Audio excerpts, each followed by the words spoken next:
Before you hear this exchange, it's important to understand what's really happening here.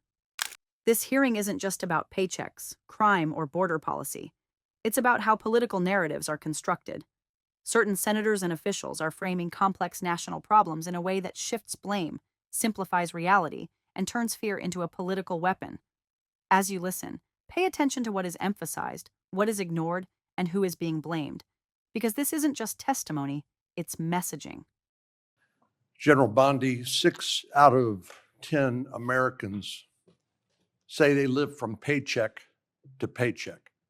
And I'm sure that includes a lot of federal employees, Border Patrol, FBI agents, people who support them, frontline prosecutors.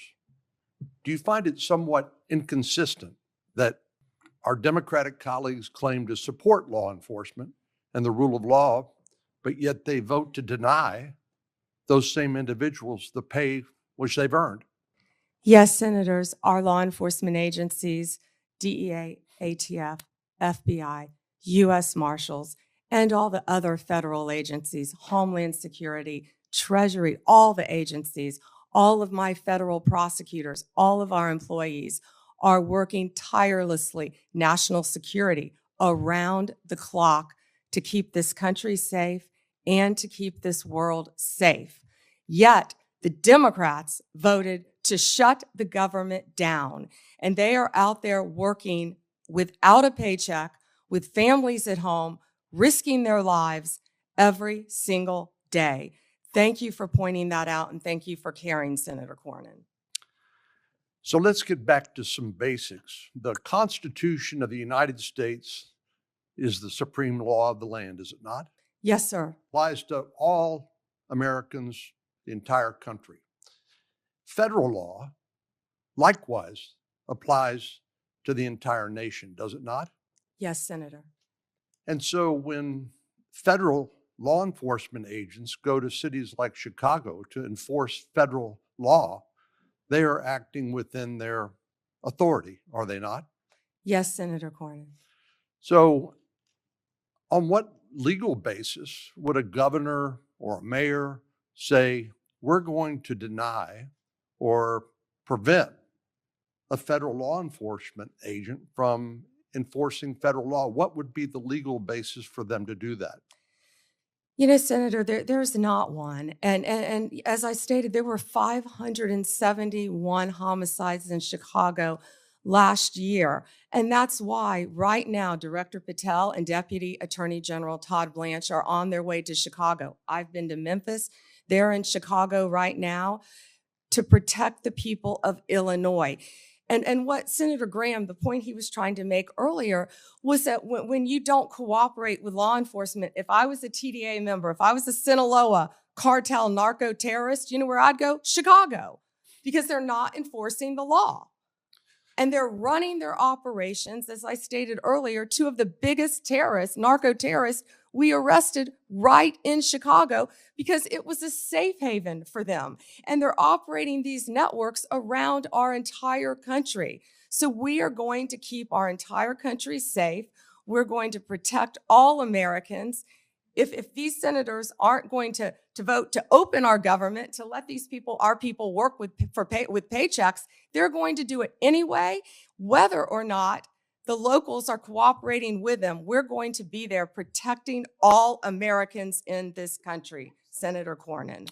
I find it, the comparison between the nation's Washington, D.C., here in the nation's capital, where the mayor has welcomed the federal law enforcement agents, which as I travel around the city, are providing a level of deterrence against crime that I have not seen before. And Washington, D.C. happens to be one of the most dangerous metropolitan areas in the country. So seeing what the response has been by local officials here in Washington, D.C., seeing how the public here who visits here as tourists from Texas and elsewhere, how they're welcoming this federal law enforcement presence, it strikes me as a stark contrast between what we've seen in places like Chicago. And I just don't understand how elected officials who are sworn to uphold the law and the Constitution of the United States could take the position that, no, we don't want a safer community in our major cities that have a high level of crime like Chicago. Doesn't it strike you as bizarre? Senator Cornyn, I don't understand it either, because we've been working hand in hand right here in DC with Mayor Bowser. She has been an incredible partner at making DC safe again. We've been working with her. We've been working with the police chief. We've been working with their staff, and the numbers speak for themselves. 3,156 arrests, 294 illegal guns seized. I think the number's probably higher today. Carjackings down 87%, violent crime down 45%. Right here in the nation's capital. I've been out there countless times before they go out on the streets, and I'm watching the DC Metro Police. I'm watching them with the Transit Authority Police, who of course keep our metros safe. I'm watching them with our DEA, FBI, ATF, US Marshals, Treasury agents, and HHS has even provided doctors out there to help the team. And what they are, they're a team, and they are working hand in hand. If you couldn't see their shirts on their insignia, you wouldn't know what agency they were with. I've truly never seen a partnership like that in my career, and it's working together. And that's what Illinois is refusing to do. And I wish these senators, I wish Senator Durbin would condemn the governor of Illinois and have him work with us like we're doing now in Memphis. We have the governor of Memphis. We have our two great U.S. senators in Memphis. We have the mayor of Memphis, the same, the chief, working hand in hand there. Last week, maybe the week before last, I lose track of the days, we had the head of the Metropolitan Police Union for the District of Columbia here, and I asked him about violent crime in our communities. And I asked him whether there was a straight line from the open border policies of the Biden administration, which helped facilitate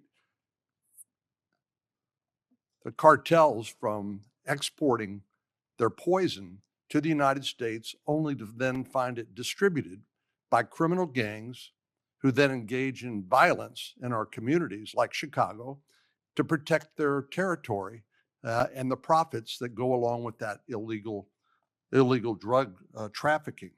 But I want to ask you about another aspect of the open border policies, and that has to do with one of the least reported tragedies and scandals associated with the Biden open border policies, and that has to do with the 500,000 children, sometimes called unaccompanied children, UACs, 500,000 children that the Biden administration allowed to be placed with sponsors in this country that were largely unvetted and subjecting them to who knows what, and then abandoning them by taking the position that it's not the federal government's responsibility, it's local child protective agencies that have to follow up on these kids. So they couldn't tell you whether they were being trafficked, recruited into gangs, whether they were going to school, whether they were getting the health care that they need. They couldn't tell you because they didn't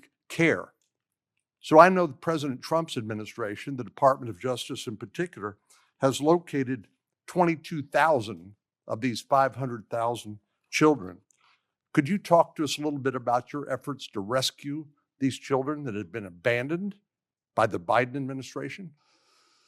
Yes, and Senator, thank you for asking that question. President Trump cares deeply about our children of this country and children from around the world. This is horrific what has been happening in our country. Law enforcement has arrested approximately 458 sponsors.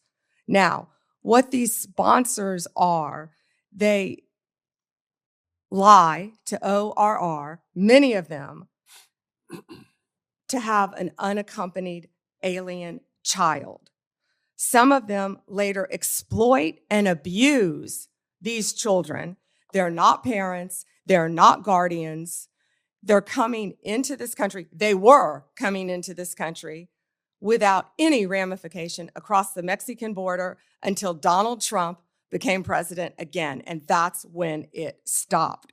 We are doing everything in our power to find and arrest these people who are exploiting these children and find these children throughout our country. One of those cases, we charged a Guatemalan national unlawfully residing in Cleveland with lying to government because he became the sponsor of a young girl. And of course, we found he was later sexually abusing her. That's one of many cases, Senator Cornyn, that I can talk about. And Donald Trump will not rest until all of these sponsors are found and these children are found and protected. Thank you. What we just heard is a textbook example of how political rhetoric can sound authoritative while quietly distorting reality. Let's start with the paycheck argument. Yes, millions of Americans, including federal employees, live paycheck to paycheck. That is absolutely true. But blaming Democrats alone for government shutdowns is misleading at best and dishonest at worst. Government shutdowns are the result of political brinkmanship, often driven by refusal to compromise, not a lack of concern for law enforcement or public servants. Both parties have historically used shutdowns as leverage, and pretending otherwise insults the intelligence of the public.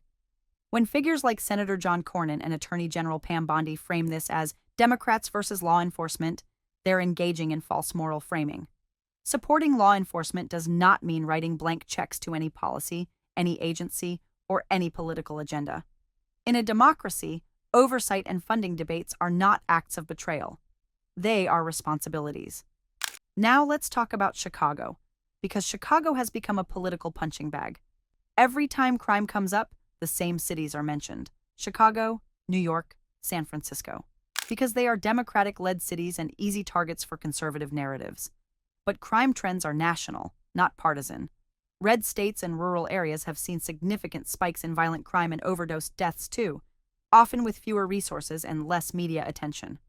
Saying Chicago is a safe haven for cartels ignores the fact that drug networks operate everywhere, including conservative states. The opioid crisis didn't start in Chicago. Fentanyl didn't flood America because of one mayor or one governor. This is a nationwide failure involving pharmaceutical companies, weak regulation, global trafficking routes, and decades of inconsistent federal policy. The comparison with Washington, D.C. also deserves scrutiny. Crime reductions there are real, but attributing them solely to federal law enforcement presence oversimplifies the story. Crime reduction is influenced by multiple factors: local policy changes, community programs, economic shifts, policing strategies, and yes, sometimes federal support. Cherry-picking one city to shame another is politics, not policy. Now let's address the most emotionally charged part: unaccompanied migrant children. What happened to these children is tragic, and everyone across the political spectrum should be outraged. But blaming it entirely on the Biden administration ignores decades of broken immigration policy. These systems were overwhelmed long before Biden took office. Trump didn't solve the problem. He suppressed it temporarily through harsh deterrence while leaving the underlying system dysfunctional. What's more troubling is how these children are discussed. They're not treated as human beings fleeing violence and poverty. They're treated as political ammunition.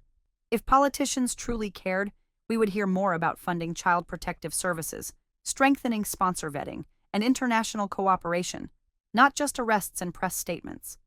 The repeated emphasis on cartels, terrorists, and invasions creates fear. And fear is politically useful. But fear doesn't fix systems. Fear doesn't protect children. Fear doesn't build sustainable border policy. This testimony wasn't just about law enforcement or crime. It was about shaping a narrative, one where Democrats are painted as reckless, cities as lawless, immigrants as threats, and complex problems as simple failures of will. A liberal perspective doesn't deny crime, border challenges, or bureaucratic failures. It insists on honesty, context, and solutions rooted in reality rather than outrage. America is safer when policies are driven by data, compassion, and accountability, not when political leaders turn suffering into sound bites. And that's the real story behind what you just watched.